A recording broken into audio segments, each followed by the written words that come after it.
Look, we say this every year, right? This is gonna be the year. But 2026, it's actually different this time.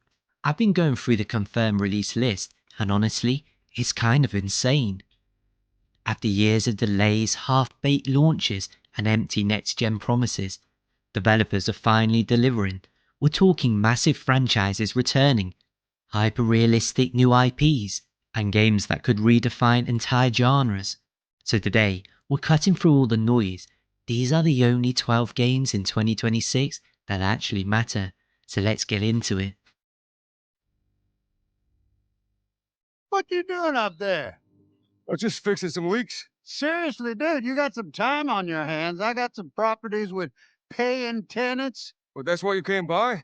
Just go get me my checks. See you, Brian. Love you, Jason. First up, Grand Theft Auto 6. And let's be real, this isn't just another game on the list. GTA 6 is 2026. When this drops, the entire industry stops. Every other studio moved their release dates to avoid this. If you can play one game next year, this is it. You play as Jason and Lucia, the first dual protagonist setup with a playable female lead in the main series. The game takes place in Rockstar's version of Florida, and it's reportedly their largest map ever. We're talking Vice City, the Everglades, beach towns all seamlessly connected. Your main goal is climbing the criminal ladder.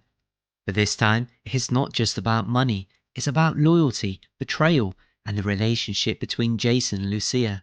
The heist system is back and expanded.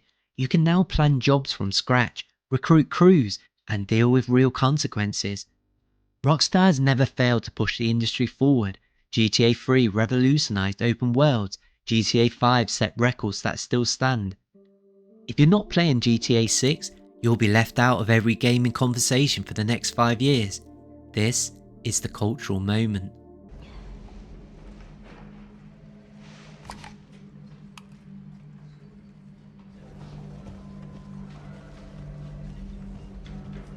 Grace. Grace. Grace Ashcroft. Yes? My office.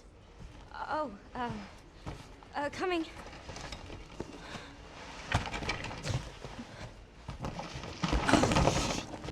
Next up, Resident Evil 9 Requiem. After the mixed reception of Village, Capcom is going back to pure survival horror, and this could set the template for the genre for the next decade. You play as battle-hardened Leon S. Kennedy in brutal action sequences, but also as Grace, an FBI analyst who gets classic survival horror with limited ammo and pure stealth. The dual perspective gives you both the power fantasy and the actual terror. Here's the game changer. This is Resident Evil's first true semi-open world game. You're exploring a massive infected resort town, driving between locations, and dealing with dynamic zombie encounters. Plus, there's a blood crafting system. You extract blood from enemies to create injectors that buff you, but use too many and the game starts messing with your perception. Capcom is addressing the biggest complaint from Village: it wasn't scary enough. If RE9 nails the balance between Leon's action and Grace's horror, this becomes the new gold standard for survival horror. Been fighting longer than I can remember.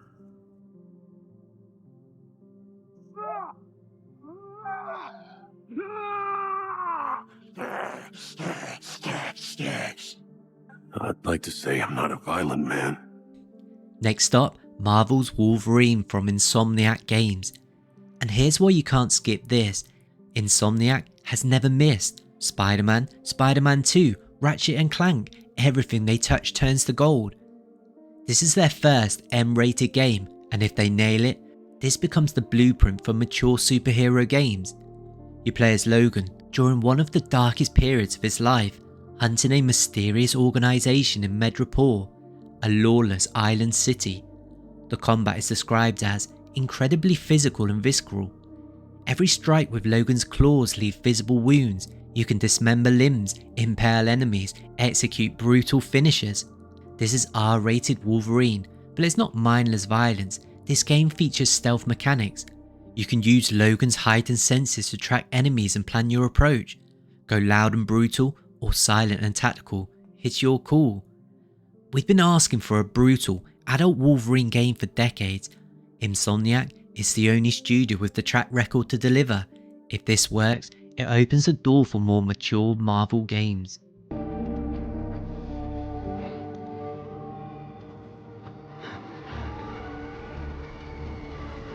Must be here somewhere.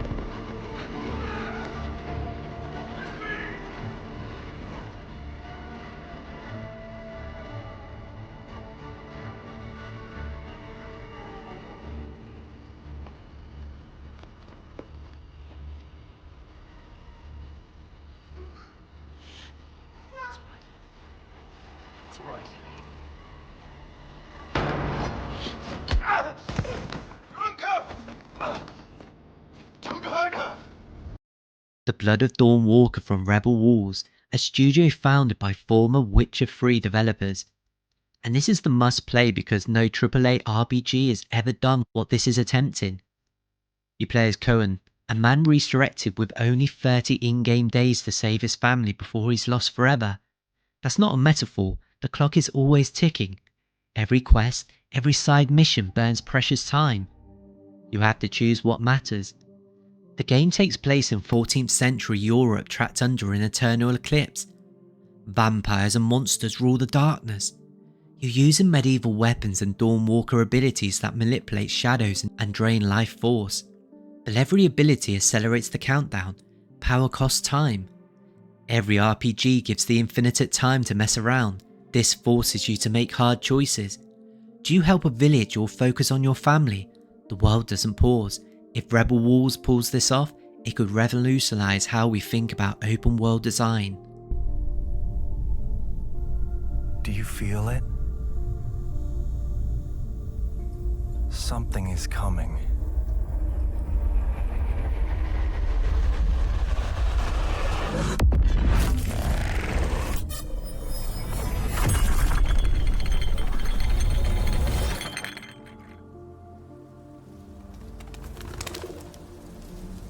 An intrusive pattern.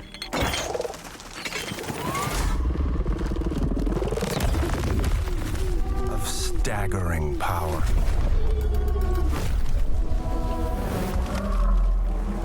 Reshaping reality as we know it. Everything we tried to keep inside eventually worms its way out. Next, Control 2 from Remedy Entertainment. And here's why you can't skip this. Remedy is building a connected universe and Control 2 is the linchpin. If you care about Alan Wake, if you care about where gaming narratives are heading, you need to play this. You play as Jesse Faden again, but the oldest house is collapsing and reality is tearing apart. The threat is called the Resonant and it's bleeding through from parallel dimensions. You also get a second playable character with unique abilities. The big addition is the Resonance Shift mechanic. You can phase between dimensions mid-combat. 1 second you're in a modern office, the next you're in a twisted nightmare version. Enemies assist in both. Remedy is doing what Marvel did with the MCU, but for story-driven games. Control 2 connects everything, Alan Wake, Quantum Break, the entire Remedy universe. This is their Avengers moment. You miss this, you miss the foundation for everything they're building.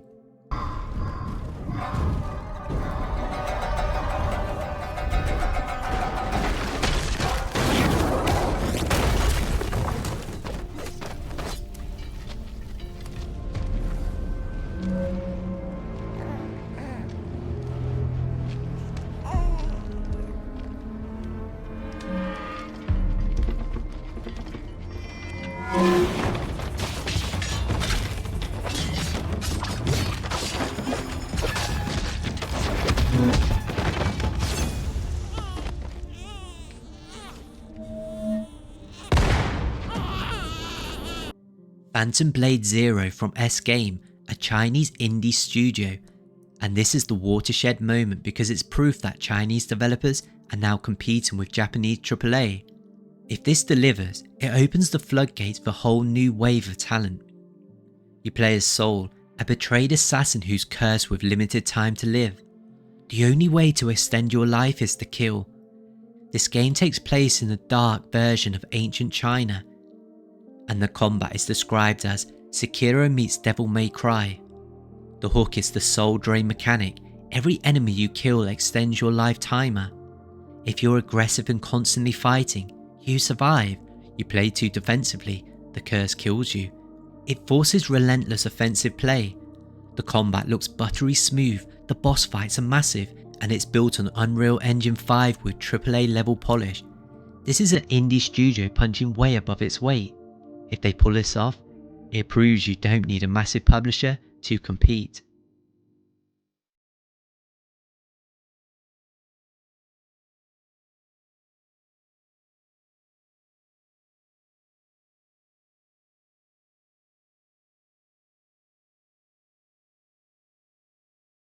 Next, Crimson Desert from Pearl Abyss. And this matters because Pearl Abyss is finally stepping up to challenge The Witcher 3. If they succeed, this becomes the sleeper hit of 2026. You play as Macduff, a mercenary leader trying to keep your crew alive in a war-torn continent. This isn't a chosen one story. You're just a guy trying to survive. The game takes place in a massive open world with warring kingdoms and ancient monsters. The combat is real-time and brutal. It's described as Witcher 3 meets Kingdom Come Deliverance. You manage stamina, position carefully, and exploit weaknesses. There's also a siege warfare system where you command troops in large-scale battles. The open-world RPG space has been dominated by CD Projekt Red and From Software for years. Pearl Abyss is the first studio with the tech and ambition to challenge them. If Crimson Desert delivers on meaningful choices and political complexity, it changes the conversation. No sign of 009. We need to inform M. No time. I'm going after him. Make him call off the attack. Are you out of your mind? I'll be careful. He'd bin the phone. Go to the security room, first floor. And you are? Rob Minkley. He's with me. Come on, Moneypenny. If I lose the trail, we'll never know who they're working for. Oi, you lads got a faulty coffee machine? I hope I'm not interrupting anything. You're not, Damien Mead. Bond. Next, James 007 First Light from IO Interactive. And here's why you can't miss this. IO created the Hitman trilogy, and this is them applying the genius to James Bond. If anyone can nail it, if anyone can nail the spy thriller genre, it's them. You play as a young James Bond during his first missions as a 00 agent in the early 1990s Cold War era. Your main goal is stopping a rogue intelligence network, but this isn't a straightforward shooter. It's a spy thriller first and action game second. Every mission can be approached multiple ways: stealth, social infiltration, or action. The social stealth system is the core. You're attending high society events, blended into crowds, gathering intel through conversation. When things go loud, the combat is lethal and realistic. We've never had a proper AAA James Bond game that nails the espionage fantasy. IO Interactive's track record is flawless if they deliver on player choice, reactive consequences, and 90s spy aesthetics. This will redefine what spy games can be. Take a look. What a sight to behold. Whew, it's all over. The last lands of the FCU, the Federation of Central Asia. Ace Combat 8 Wings of the Heavens, and the king of arcade flight combat is back. This is essential because there's literally no competition. If you want high-speed aerial dogfights with cinematic storytelling, this is the only game doing it. You play as Strider, an elite fighter pilot in a global conflict. The game takes place in the strange real universe, and Project Aces has confirmed this is their most narrative-driven game yet, focusing on human cost of war. The gameplay is pure Ace combat, high-speed chases, cinematic set pieces, but AC8 introduces dynamic weather systems that affect flight. You're dodging lightning, fighting through hurricanes, dealing with zero visibility, plus there's a squadron command. You can issue orders to AI wingmen in real time. Project Aces have been perfecting this formula for 30 years. No one else makes games like this. If you want heart-pounding aerial combat that makes you feel like a Top Gun pilot, you play Ace Combat. There's no alternative. Pragmata is one of the most mysterious games on this list, and here's why it matters. Capcom has been teasing this game since 2020, and they don't hype games that much unless they have something special. You play as an astronaut on a post-apocalyptic Earth, accompanied by a young girl with mysterious powers. The game blends exploration, environmental puzzles, and third-person action. The trailers show low-gravity sections, telekinetic mechanics, and hauntingly beautiful aesthetics. Capcom has described this as a narrative-driven experience focused on discovery and emotion. Think more Death Stranding than Devil May Cry. Capcom is using the RE engine pushed to its absolute limit. The lighting, the particle effects, the sci-fi world building is some of the best tech they've ever shown. If Pragmatic delivers on the mystery and emotion it's teasing, this could be Capcom's most ambitious project ever. It's a gamble, but it's one worth watching.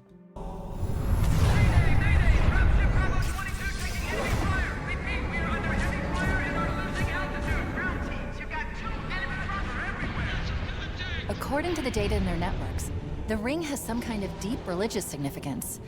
They call it Halo. Halo campaign evolved, and this is 343 Industries' last chance.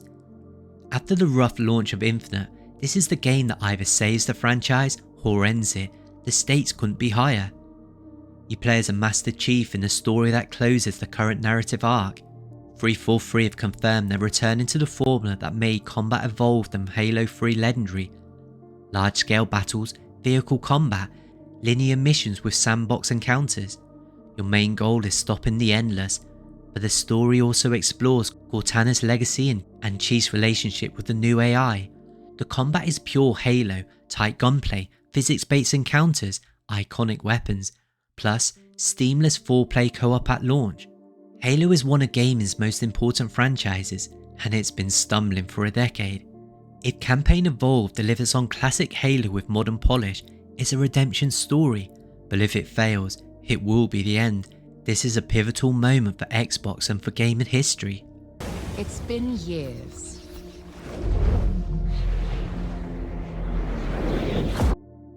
But the events are still etched in my memory. And finally, Tomb Raider, Legacy of Atlantis. And here's why you can't miss this. After years of gritty survival games, Crystal Dynamics is bringing back the adventurer we fell in love with. This is a return to classic Tomb Raider. You play as a more experienced, confident Lara Croft hunting ancient artifacts across Greece, Egypt and the Mediterranean. Your goal is racing rival treasure hunters to find Atlantis before they weaponize its power. The game focuses on exploration and puzzle solving. You're navigating massive tombs filled with deadly traps, environmental puzzles, and ancient mechanisms. Combat is tactical and limited. Crystal Dynamics have said each tomb is a self-contained experience with unique mechanics. Flooding rooms, collapsing floors, spiked traps. The reboot trilogy was great, but fans have been asking for a return to classic exploration-focused Tomb Raider.